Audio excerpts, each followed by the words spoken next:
How to redeem $30 Uber Eats discount code. Let's get started. Launch your preferred browser. Over here, you're gonna see the search box. Type in Uber Eats coupon code and then search for it. First up, I'm gonna show you guys how to get Uber Eats discount code. Now here you're gonna find it in the website option. Navigate to this one website option, couponfollow.com. Once you're in this website, you're gonna find tons of offers and deals for Uber Eats. You can see the offers: $20 off, $25 off, $15 off, and many more. Head towards the $30 coupon code, click on it. You'll get the code. Make sure to check the expiration date of the code, whether it is valid or not. Once you check that, you can click on copy and then click on redeem at Uber Eats.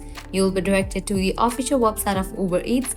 Once you're on the website, log into your account, browse through the items and select the items that you want to order and check out. In the checkout page, you're going to find the section of codes. Over there, paste the copied code and confirm your order. With that, you will get the discount for $30. Likewise, you can also give a try to other offers, as in this website, you're going to find amazing offers and deals for Uber Eats. So this way, you can easily redeem $30 Uber Eats discount code. At the end, if you guys find this video helpful, don't forget to like, share, and subscribe to our channel. Thanks for watching.